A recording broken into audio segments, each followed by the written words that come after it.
PolitiFact, fact-checking Ron DeSantis in New Hampshire on education, economy and drugs. Manchester, NH. During a visit to New Hampshire, Republican presidential candidate and Florida Governor Ron DeSantis said he would be a commander-in-chief who unreservedly supports allies, such as Israel, and takes dramatic steps to oppose groups harming Americans. "We are being invaded by these cartels," referring to drug traffickers in Mexico, DeSantis said during an October 13 address at the Politics and Eggs speaker series at Saint Anselm College in Manchester. "They are bringing poison in and they're killing our people. So as commander-in-chief, you have the right to respond when American lives are being taken." DeSantis also criticized the field's frontrunner, former President Donald Trump, for missing the GOP's first-in-the-nation two-day summit sponsored by the New Hampshire Republican Party. All other candidates attended. Time equals 400 Ms. greater than Republicans need to stop making excuses, DeSantis said. "We're not going to get a mulligan on the 2024 election. We're either going to get the job done, we're going to be able to chart a better path for this country, or we're going to continue to dig ourselves deeper and deeper into a hole, if Trump wins the nomination." DeSantis said, "I think you're going to see down-ballot effects that are going to make holding the House very difficult." DeSantis also said Trump shouldn't be criticizing Israeli Prime Minister Benjamin Netanyahu for Israeli security lapses in the wake of the Hamas attacks, with Israel now at war against Hamas in Gaza. "That is not how you treat an ally," DeSantis said. "It's not how I would treat an ally." Here are a few things DeSantis said in Manchester, along with our fact checks. Florida Governor Ron DeSantis addresses an audience at Saint Anselm College as part of the Politics and Eggs speaker series.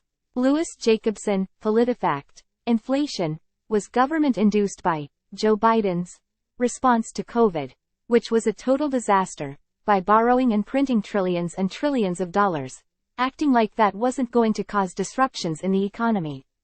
Time equals 400 Ms. greater than Biden's economic response accelerated inflation, but there were other factors, too.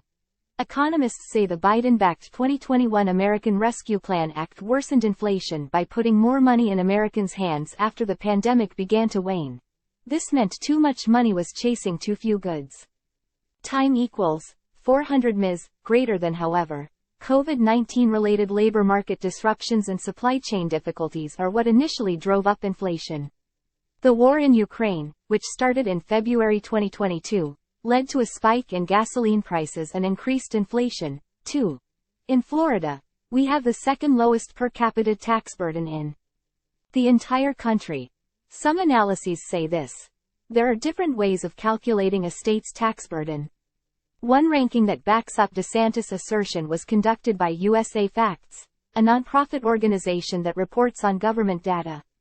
Using 2020 data, the organization ranked Florida as the second lowest tax burden state.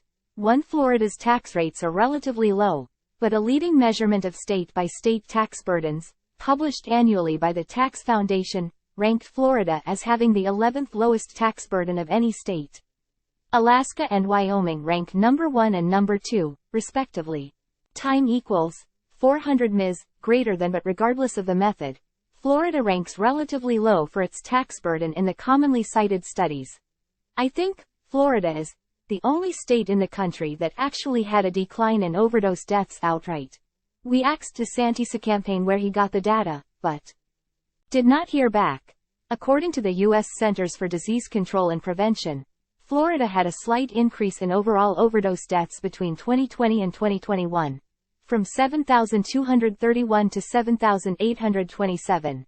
The large majority of states also saw increases in the same period, with the exception of Hawaii and Maryland, which saw nominal decreases, and Nebraska, which showed the same figure. We had a situation in Florida. A family was renting an Airbnb unit, and an 18-month-old baby was crawling on the carpet. There happened to be residue from fentanyl from the previous tenant, and the baby died just by coming in contact with that fentanyl.